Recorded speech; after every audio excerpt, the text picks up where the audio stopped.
Well, hello, ladies and gentlemen.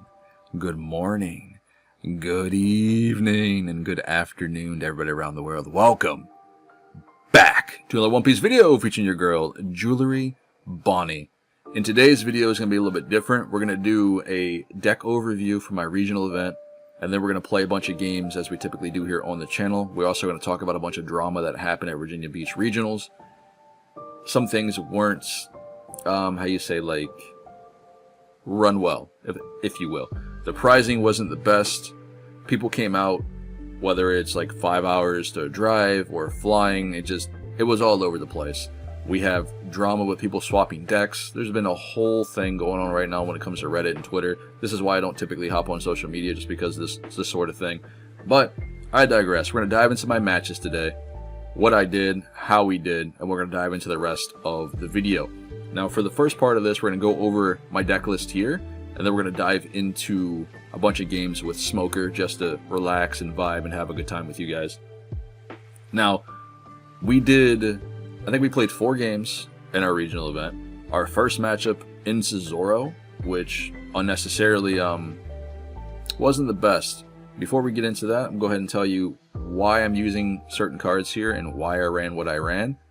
I teched for Blackbeard, thinking that we would run into a lot of Blackbeard at this upcoming regionals just because how good the deck is.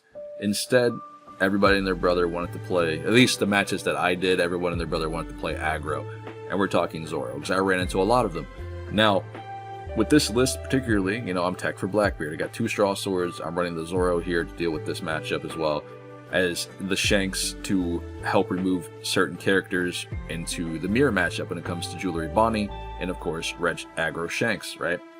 Now, unfortunately, in our first matchup, we didn't play a single character on board until our 5 Dawn curve.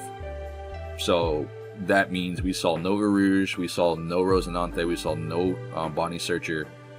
We ended up drawing in 2 Straw Swords, 2 Shanks. We had a Hody Jones in the early game in our opener hand against a Rush Zoo Zoro. Wasn't much we were going to do. Unfortunately, even my opponent told me that he apologized, which is weird. It's not something you typically would hear, especially at a regional event or in general. Like, he knew how bricked up I was. The matchup did not go in my favor at all. So, I mean, we kind of got to take the L on the chin. It is what it is. I didn't necessarily mind it because there wasn't really much I could do besides be like, wow, this sucks. You know what I mean? It wasn't more so of a skill issue or play better or, you know what I mean? I couldn't do much because I didn't see any piece that I could potentially play on board that would be viable in that situation. Your boy already had 2 choppers down. He had a full board by the time I dropped the Smoker, and there wasn't really much else that we could do in that regardless to that match. Now, we're going to go ahead and transition. We're going to play a bunch of games real quick, and we're going to talk about the rest of the regionals here. Let's get into it. Alright, let's get into it real quick. So we're going to dive into, we're going to play Smoker today just to vibe and talk to you guys. We're going to probably play 2 different deck lists today. So at the end of the video, we'll go over both Smoker lists that I was playing in today's games, and you guys can, go from there. At this point, we go into round 2. My opponent did not want to play into Jewelry Bonney. They did not want to play the game. They gave me the W, and they peaced out. I didn't really feel the best, especially at a regional event for this happening, but what am I to do at this point? We go into the 3rd round. We play against Blue Doflamingo. Now, mind you, Doflamingo is still doing really well without the Jinbei. Unfortunately, but he's not as oppressive or as great as he once was now that he doesn't have the Jinbei. My opponent ended up seeing 2 Bounce Laws, 3 Teaches. He did see the nuts. Alright, he had a really good opener hand. He saw the Peronas down. Unfortunately, he played I think it was the 2nd Perona, in which he did not get any characters that he absolutely needed. And at that point, we already had basically a winning hand. I had all the 2Ks that I possibly needed for the round. We had the Smoker. We had the Cavendishes. We were good to go in that matchup. Every time we would drop a Tashigi on board to make sure we could protect our Smoker or Cavendish down, he would drop the Law to bounce it back to hand, which gave me the 2K counter. We had that going for us. We did that twice in the round, which I think kind of set him back a little bit. from him having to spend 4 Dawn to play the law down to bounce it and repeatedly do this, it didn't really help his cause, I think. Outside of him just using his teach leader ability to top deck things, but with the Perona whiffing and not getting the cards he absolutely needed, it just didn't help in that regard. But the matchup overall, it didn't necessarily feel one-sided, but it didn't feel to a point where I was ever going to lose it.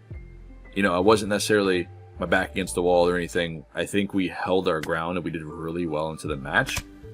The third matchup, we played into another Zoro, which sucked, right? No, Zoro, opponent quit. Then you had Doflamingo. No, sorry, the fourth match, we played into another Zoro. And this one particularly made me feel, you know, a certain type of way, right? You have those matchups where you're playing against yellow decks, for example, and, you know, triggers come off, right? And you curse the yellow player for having a trigger. Okay, cool. Well, in this matchup, we were doing great. Like, I was actually, like, proud of myself just because typically that matchup is very, very difficult. Just because you may argue we can drop down a Eustace Kid and a Rosinante on board and we're chilling, right? That's not necessarily the case, especially when they have access to Mulligan nowadays. They can just pop the Rosinante, minus 5,000 to the Kid, and run all their weenies into it just to get it off the board. And unfortunately, he ended up top decking the Mulligan off a draw and popping the Rosinante, deleting the Kid by running stuff into it. And then on the following turn, he top decks a Searcher, because he had nothing in hand outside of, he had one other card in hand at that point. He top decks the Searcher finds him a Robson, which he's able to just double tap face and go for game, which is very, very unfortunate. But outside of that though, he came out to play. I'm so sorry, man. I know you told me your name. I suck at names. I'm terrible at it. I did tell you this. So outside of that, if you do end up seeing this video, hey, hats off to you, man. I had a great time. I do hope that you guys can come back out for the next regionals. We can meet up again. They came out from New York. There was a lot of people here down at this event. There was like 855 people. At one point, our local scene at Gaming Giant filled up a whole table. And then we had people coming over from New York, and their whole crew was filling up some other tables here. There was a lot of people. It was so much fun. So I do hope, you know, you guys come out again. We can play some more games and have a good time. He was generally a cool guy, so I don't really get that experience for a lot of people, or with a lot of people at these regional events. I think a lot of people are more so just in their own, like, you know, like in their own bubble, you know what I mean? There's, hi, how you doing? And it's like super serious and quiet through the whole entire game. Nah, man was vibing, we were having a great time, it was a lot of fun. And I think for the new player experience, for example, for people who are coming into One Piece, that's kind of like what you want to get, you know?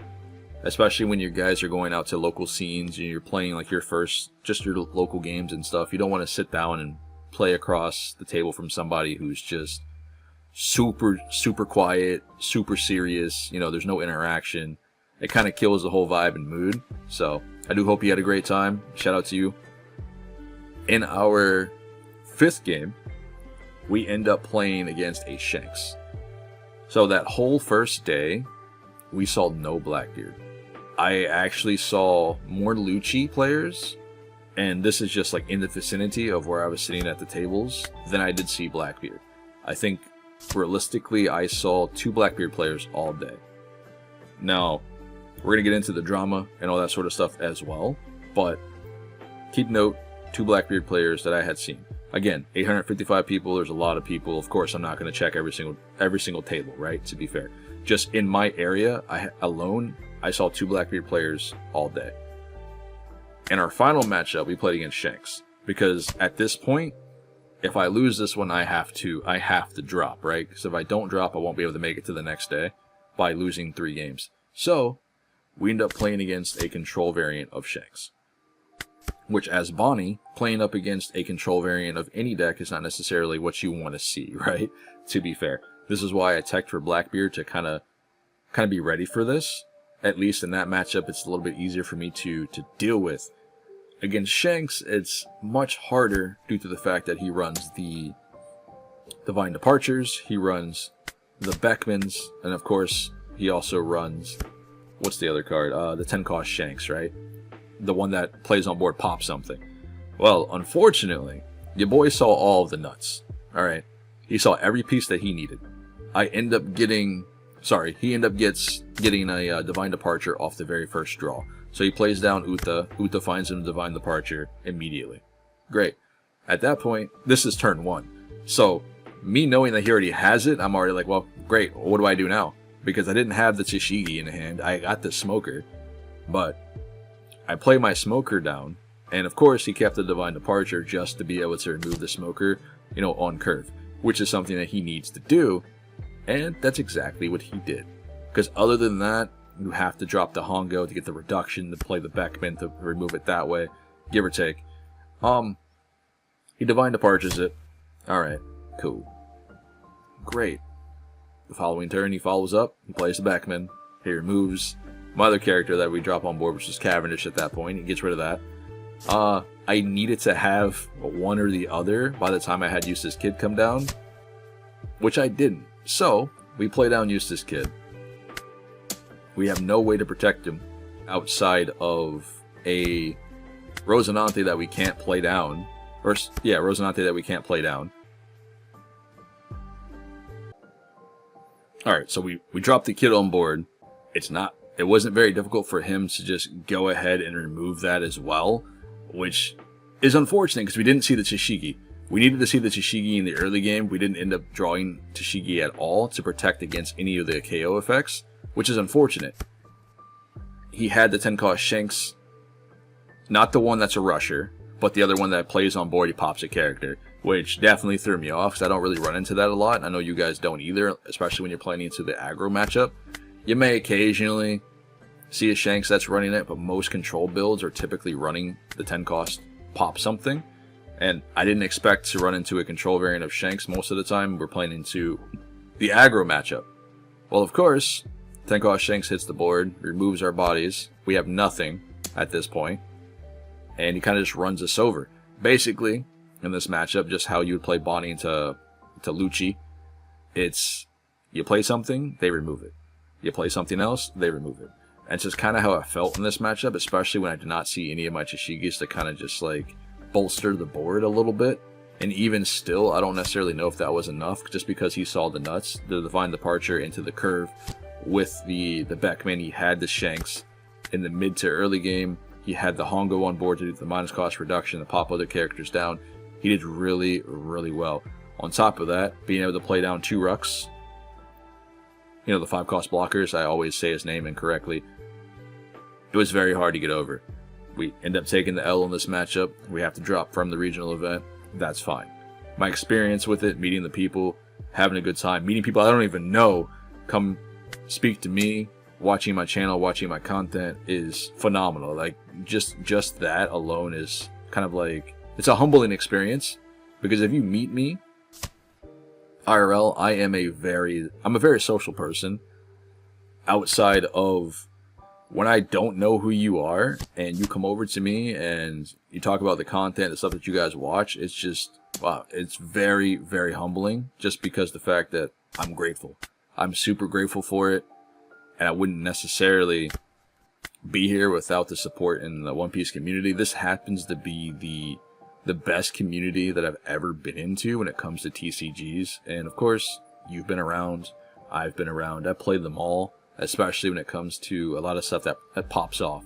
From the Vanguard, from the Pokemon, the Yu-Gi-Oh!, the One Piece, to the Magic the Gathering, you name it, we've been there. And I feel like going to regional events, going to local scenes, I've had nothing but positive experiences outside of certain people or just certain unfortunate events, right, that aren't in my control, if you will. And speaking of which, remember I mentioned to you earlier about there was 2 Blackbeard players that I had seen in the whole day. Mind you, 855 people. Again, I've only seen 2 Blackbeard players that whole day that were in my vicinity, so at my table, give or take. I'm gonna go ahead and throw some stuff on screen here. We had a player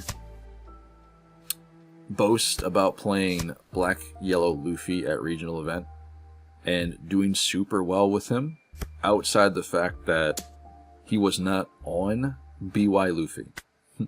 Why does this matter?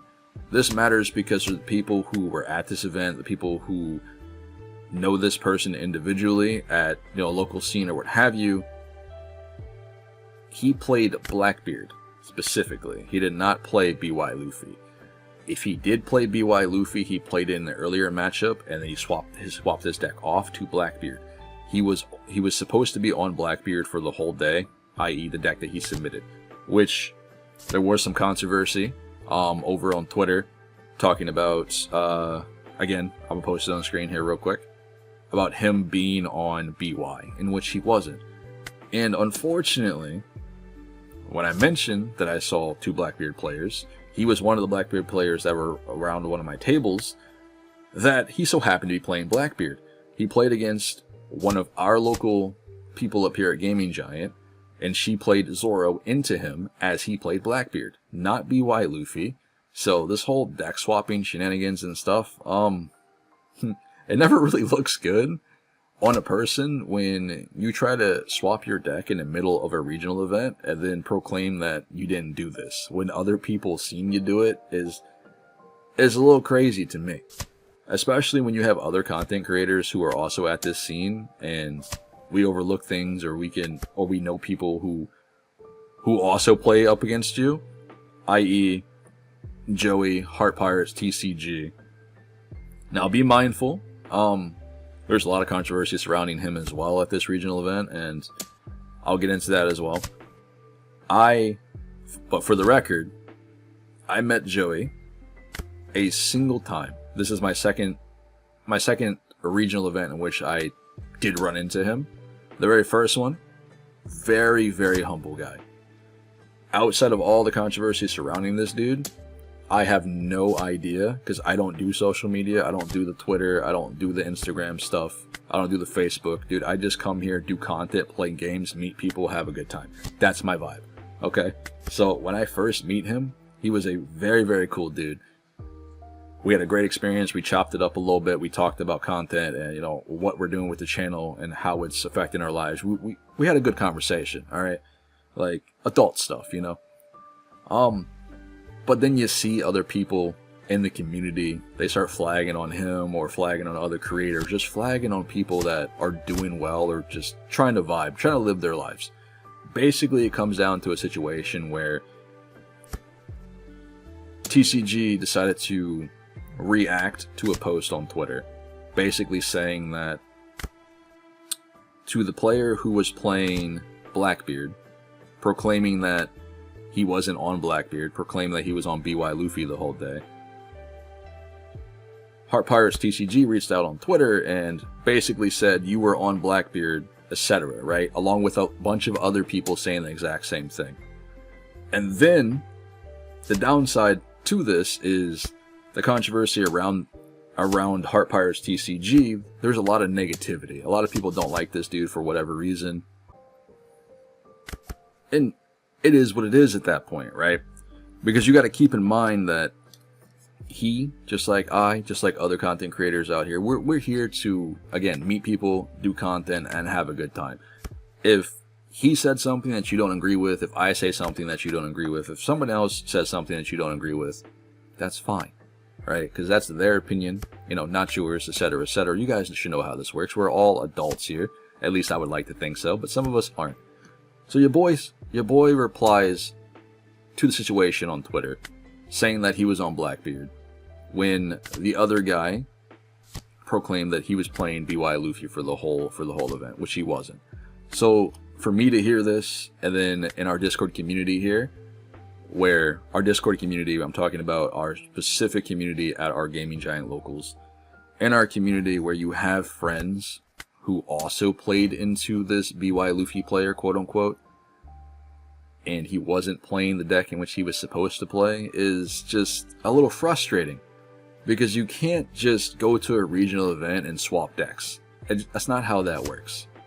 And for some reason, he didn't get caught, you know, so it is what it is. But then you have more drama that's circulating Heart Pirate TCG about him doing the exact same thing. And for the record, the dude went 9-1, okay?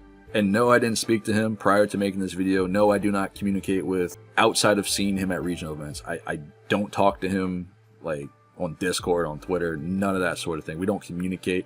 I kind of do my own thing, and it's very hard for me to just like spend time to reach out to other creators to, you know, to try to coexist, if you will, because we are so busy into doing what we do here when it comes to creating videos, doing content, editing, worrying about life and all that sort of thing.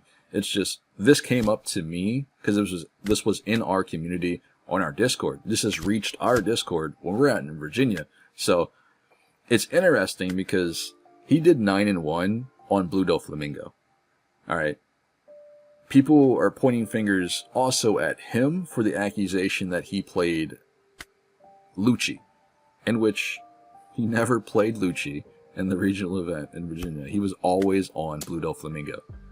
And I know this because I ran into him, and he also sat at the table across from me as Blue Doflamingo. He's also on stream as Blue Doflamingo. So I don't understand this, and I don't get why people attack certain people, especially if you weren't involved or you weren't there to witness anything go down.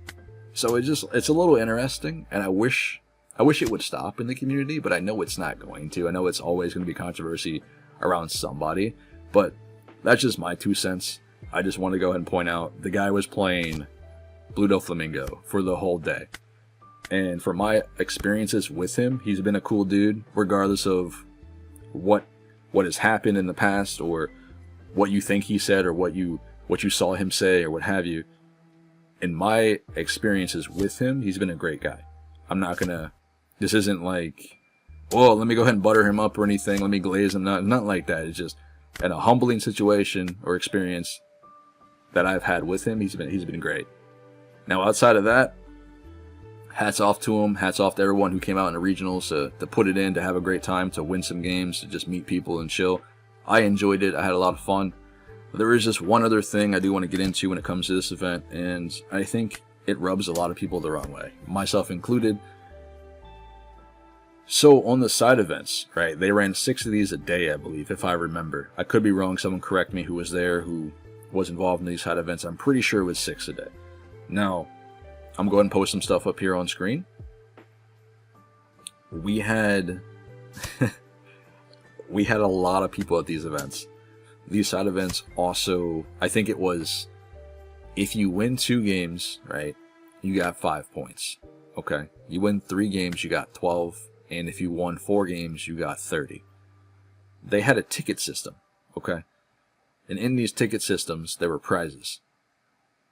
Now, this is where they get you. The entry fee is $30, okay? You pay $30, you get 6 packs, just regular 6 packs. This wasn't a, like, rip open packs, build your deck type thing. This was just a structured deck. You take there, whatever deck you feel like playing, you go for it. Now, you spend $30, you get into this event. Again, I already labeled how you earn the tickets. At the end of each event, okay, you take your earnings, or how many rounds you won, you transfer those points into tickets. Well, unfortunately, I went there with the, I don't know how to explain this, but I went there with the intentions of doing this the correct way. So you spend $30, you play the games. Whether you lose or win, draw, what have you, you earned your tickets, right? I think I did 4 rounds, perhaps. So I spent $120, roughly. Just on my half alone, I spent $120 to do these events, right? Well, on day 1, I didn't play as many just because on day 1 they were spaced out way too far, okay, to be fair. Like, they were taking way too long. Like, they weren't up to, alright, that round's over, move on to the next one. It took forever, and I mean forever, for me to get in from one event to the next. It took a very long time. That's how many people there were, and with the amount of, alright, bye Shanks, with the amount of people that they were at the events, it just took them forever to move along. Now, mind you, the judges, they did fantastic. They were always there when you had a question, when you needed help. You raised your hand, they came and helped out. Hats off to them. There was a lot of people there, and they were able to get it done. Unfortunately, the people that were running the side events, if you will, who were giving the prizes, were not doing a good job. And I don't care if I get flack for this or not, this just needs to be said. If you have people, right, who don't live in this state, who have to fly out here or drive 5 or 6 hours to get to this event, whether or not they got into the regional or not, they come out here to play side events, yet they get here, myself included, okay, with no prizing. And how does that happen? So again, I labeled it, or broke it down on how you got the tickets, right? So let's say with 60 tickets, you can choose either a Sangoro, right, a Nami, or a Pudding, the championship card, right, at 60 tickets, okay? Mathematically, if you do 6 events per day, you have to go 4-0, basically, to get 30 tickets twice, okay? Again, 30 tickets, 4-0. 12 tickets, 3. And then you get 5 tickets if you win 2 games. You don't get any tickets if you only win 1 game. So again, if you have all of these prizes, let alone 60 tickets gets this, and then you have 90 tickets getting the championship Zoro, okay? That's 90 tickets. That itself is $90, assuming you win 12-0, okay? That's crazy. So, what was happening was, they allowed you to group up with your friends, the peoples, and basically just, you want my tickets? Here you go. You see what I'm saying? Like, hey, you guys are using those? No, I'll take them. It's just, that in itself is already blows my mind, because again, you have all these people that are flying out to this event, or driving to this event very far away, in which, if you have a group of friends, which, you know, maybe you're playing One Piece, you're playing a card game, you kind of should have a group of friends, but at the same time, you allow those group of people to just pool their tickets together, is kind of just, you know, like, but that's not what exactly happened here, okay? Because what actually happened is going to blow your mind. So, you guys know how you go to local scenes, right? And at the end of the local event, it shows the chart that attributes to your wins and losses, okay? So you see that chart there, right? So you beat XYZ person, you get 1 point, it's 1-0, right? It goes next, etc.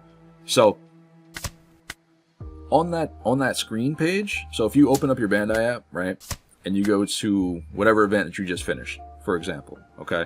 So you go to My Events, and you're looking at your event page. And unfortunately, how this works, if you check rankings, match history, okay? If you go there and that screen pops up, well, now you see how many people were playing in that said event and what your points were. If you have any friends or anybody at this event that decided to go 4-0, you just show the match history screen to the people that were giving out the prizing, and hey, I got 4-0. That's 30 tickets. They didn't check your Bandai app, or sorry, app number. They didn't do your barcode. They just looked at the match history. So your match history does not necessarily show your name at all. It doesn't. It just shows against the opponents that you played against. So hypothetically speaking, if you had a perfect record there of 4-0, you just show it to the event keeper, and they give you the tickets. Then at the end of that, you take your phone, you pass it to one of your friends, they get back in line, they do it again. On day 2, I figured this out. I was in line to sign up for the 3rd one, I believe. Now, on day 2, I didn't figure out this was happening until then, right? So we're on day 2. I'm getting into the third event, I believe, for the day. So I showed up around like 12 afternoon. You know, woke up, got some breakfast. You know, did all the good stuff in which you should, instead of just sweating it out and waking up dead early in the morning and go play an event. So, you know, I did the adult thing, right? As you should. So you get there, I'm in the third side event, okay? As I'm signing up, there's a guy in front of me who's coming up to buy prizes. The dude hands the judge like this ribbon, or sorry, not the judge, my bad. I'm not sure what they're called, but the people that run the side events, is not a judge. They hand him like this giant roll of tickets, okay? And they ask him what prize he wants. So he says, Nami, okay? So Nami is a 60 ticket prize, all right? They give him a Nami. He asks how many Namis are left, in which this is information in which they really shouldn't be giving out, right? The guy even says that, but he tells him anyway. So he buys one Nami, okay? Now there are 5 Namis left. Mind you, there's 6 events per day, okay? Mathematically, this doesn't make any sense for all of the Namis and all of the 90 ticket Zoros to run out. Mind you, on day 1, we had a lot of prizing. So how do you go from 6 events day 1 to 6 events to day 2 to where I get in there and there's already been 3 events that have been running, okay? How does all the prizing run out? Well, it runs out just the way I told you, where people who had a very flawless record, 4-0, 30 tickets, they were taking their phone and passing it around to their friends, what have you, walking up to the counter, showing their match history, and going from there. Again, your match history does not have your username on it. It just shows the matches that you played against. So if you had a great record, they also weren't checking your barcode for your Bandai. None of that. They weren't checking your pairings, nothing. You just show them the screen, here's the tickets, what prize you want. Now I get it, there's a lot of people here at this event. Great. The downside to this is, again, about the people who traveled very far here just to come to this event, the people who came here for the regionals, along with people who didn't get into the regionals. They wanted to come here just to do the event, the side events, and have a great time. For them to get here and for them not to have any prizing because of what was going on is kind of ridiculous. This didn't happen during the first event regionals that we went to down here, but up here at the most recent one at Virginia Beach, it was a blowout, and it's not even close. Again, mathematically, you wouldn't run out, or you shouldn't have run out of products that quickly when you're running 6 events on both days. Correct me if I'm wrong if you're running 6 events.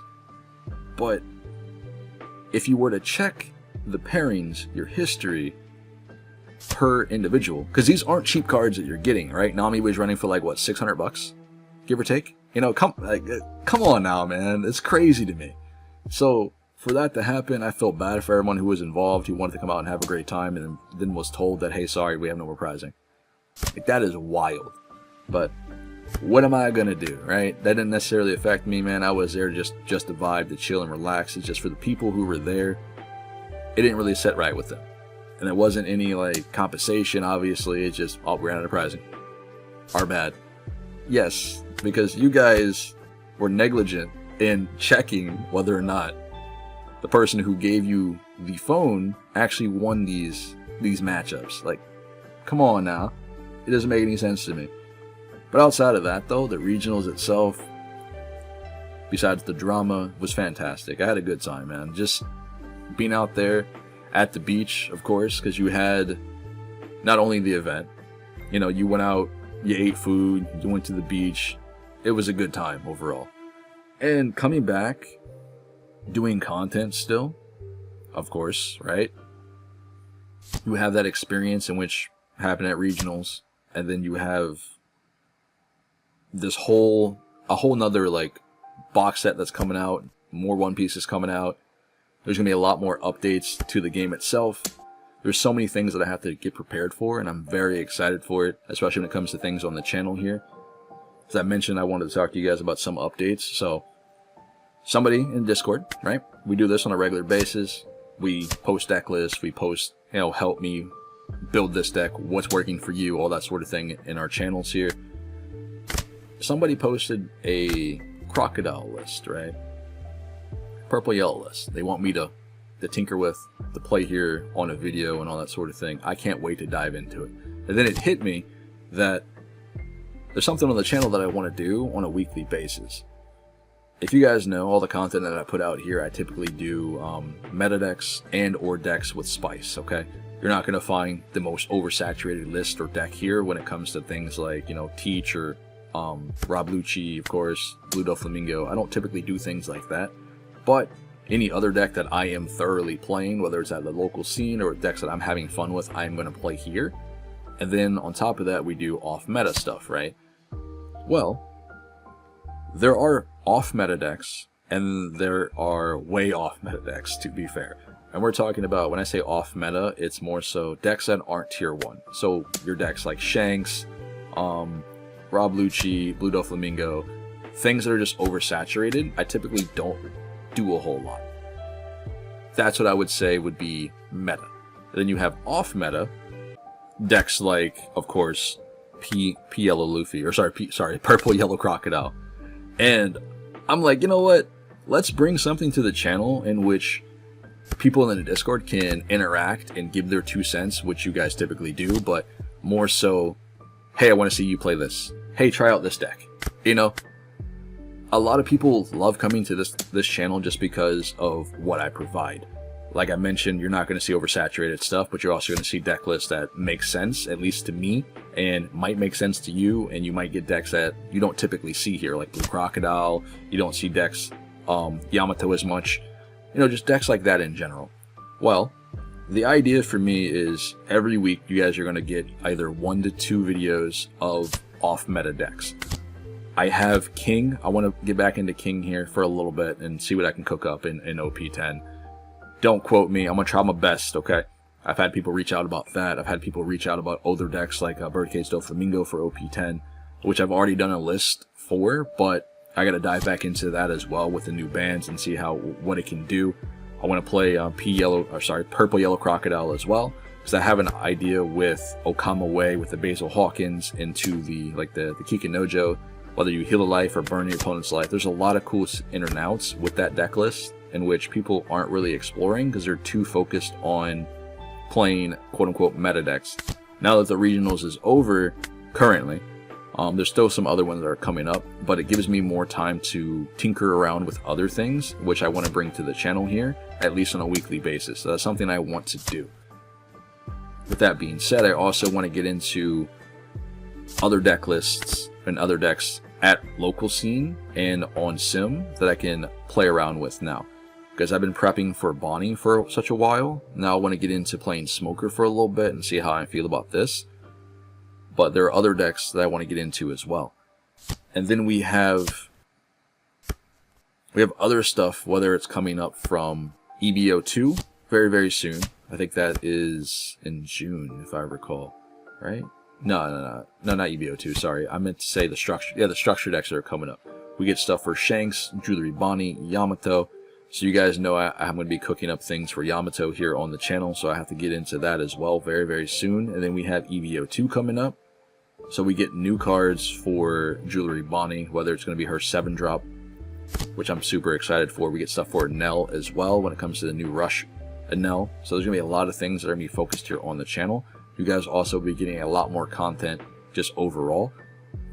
Again, with this regionals that just happened, I was more focused on doing content for you guys and playing Jewelry Bonney. You guys are going to be getting a lot more videos throughout the week.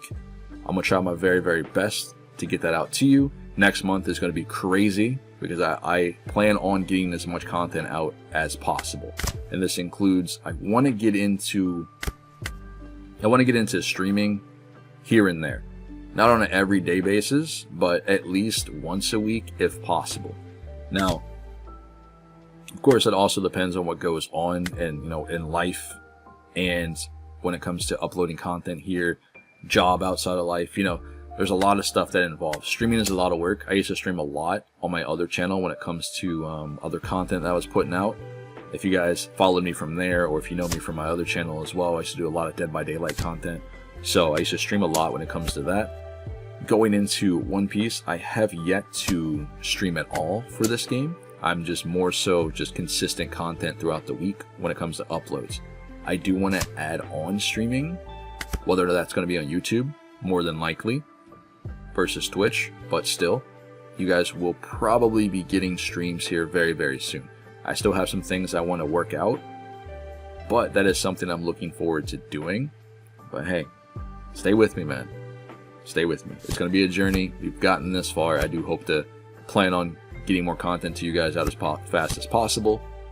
But with that being said, I do hope you guys enjoyed today's video, because I think this matchup is probably about over here. And we're going to dive into our deck list today that we utilize for Smoker as well. We're going to talk about that and my thought process with Rayleigh and all that sort of thing. Because there has been some ins and outs when it comes to Smoker. I have adjusted this list, multiple different variations, and I haven't found a list in which vibes with me thus far. I do like running the 8-cost Rayleigh here, just because it gives me options to remove bodies on board. Just like in the situation here, I can get rid of the Law and then minus the power on Jewelry Bonney, vice versa. I probably should have got rid of the other one, but it's okay, it's fine. Either way, a lot of people aren't expecting this card, and it's very good into Zoro as well, because it lets me get rid of a body and then minus power on something else, which is great, and then pop something on board, so it slows down that matchup as well. Now, you argue Kid is really good into Zoro too. Not necessarily when they just have the mulligan. They have it ready, they play the Nami down, they get the search off, they remove your Kid, they minus the power, they run the weenies into it. Rayleigh, on the other hand, he removes 2 bodies for you, plus a third, which is really, really good. So it slows Zoro's pace down tremendously if you already are doing well with Smoker in that matchup. And we do have the events to hold us to the late game if need be, but this is something I've been experimenting with. I do hope you guys give this deck list a shot. We're going to talk about it real quick at the end of this video, as we typically do, and we're going to leave you guys on some good vibes. GG, Law. Well played, buddy. Alright, ladies and gentlemen, welcome into the end of the video, in which today we played around with Smoker. We did something we typically don't do on the channel. You know, we talked about a bunch of drama, we talked about some regional stuff that happened over the weekend. I apologize, man, if you guys aren't here for that sort of content. I get it, I totally understand. This will probably be like our one and our only time we do something like this, because I like to keep positive vibes, I like to have a good time, and just meet people, chill, and put out content. That's my focus when it comes to this channel here. So I decided to dive into something I typically don't do, but I wanted to reach out to the audience, let alone people who do watch my content that were at these events. They saw these things happen, and they're also confused. So I know there's going to be some other content creators. I believe Heart Pirates already put out a video on this, probably, if I had to guess, which is totally okay. Again, I'm kind of my own little world over here, okay? I do my own stuff. I just wanted to talk to you guys, let you guys know what happened from my perspective. Not that it matters, you know what I mean? Anyway, this is the Smoker list that we played around with today. This is one of the numerous different variations of Smoker that I'm working on. This isn't necessarily the final build, of course, but this is the one that we played with for the first couple of games. And I'm very much enjoying this deck list, outside of the fact that it doesn't really have the rush units, which I'm accustomed to, which I'm, think is very, very strong in the current metagame. It does have more of a control aspect vibe to it, with the Beckmans, the Rayleighs. The downside to it is there is no 5-cost Rush Luffy, there is no 3-cost Rush Zoro, or the 4-cost Rush Zoro here. And that's where I'm trying to find a line that meshes well with me, in which I can feel confident in the deck list. This list itself, I think it's really solid. I just miss the rush units. And I feel like it's very hard to have everything. And I think the color combination with this is just so good. It's very hard to have everything in the deck and be happy. But this is the list in which I've been playing around with right now. I'm having a lot of fun with here. Of course, we will be taking this to another regional event when it comes to Smoker, give or take. Outside of OP10, we get into some new stuff with Katakuri. I think I'm vibing on Jewelry Bonney and Smoker for a little while. That's just me. So I'm trying to pick a list in which I'm very much thoroughly enjoying. This is one of the ones I wanted to showcase to you. Leave your thoughts and your opinions down in the comments below on this one. This is going to be more of a control aspect, opposed of a rush-oriented Smoker, in which, of course, we do have those as well. I showed you guys, I think it was version 2 recently, like in the most recent Smoker video. This is what we were playing around with. Very aggressive rush variant of Smoker. You have your Zoros here with your 7-drop Luffys. The more I played around with this list, Because I remember telling you guys I wanted to try something like this with the chopper to deal with like Eustace Kid in the mirror and jewelry Bonney. If we don't have the mulligan, you know, the chopper helps you out as well to play off of the 7-drop Luffy, which is great, right? This seems really, really fun. It did well. I also wanted to branch off and try something a little bit different here. Every single deck list that I've come across or built myself, we typically fall back on Eustace Kid, which he's very, very good. Don't get me wrong. But I wanted to try a deck list that didn't utilize him and instead leaned more into the 7-drop Luffy, which in a way is very similar to Eustace Kid. Because I got to keep in mind that the meta game is very, very aggressive, right? It's very aggro, it's very red based, so they do have the mulligan to get around the Eustace Kid. They do have the Divine Departure to get around the Eustace Kid. So you're playing Kid down, you get another body on board, which typically is like Rosinante or the Tashigi, right? In this situation, you play down the 7-drop Luffy, you're getting down a Luffy and another body, such as like Sanji or Chopper here, of course, or the Rush Zoro. Typically, it's like 7-drop Luffy into the 4-drop Chopper here, so you get 2 blockers, 7k blocker and another 7k blocker on your opponent's turn. If somehow you can manage and play down a Tashigi or already have a Tashigi on board, you're pretty good. I think this setup is also very, very nice outside of not having the Eustace Kid, you know, eats their own. If I was going to run Eustace Kid, of course, I've shown you some of the other lists in which is doing that, along with running the 7-cost Luffy. You can have a lot of flexibility here when it comes to this list, but this is another one in which I've been cooking up. I wanted to combine Rayleigh here with aggro as well, and it's doing well, because you do have the Otama with the backbend, right? You also have the Otama in Rayleigh. There's a lot of ways in which you can remove characters on board.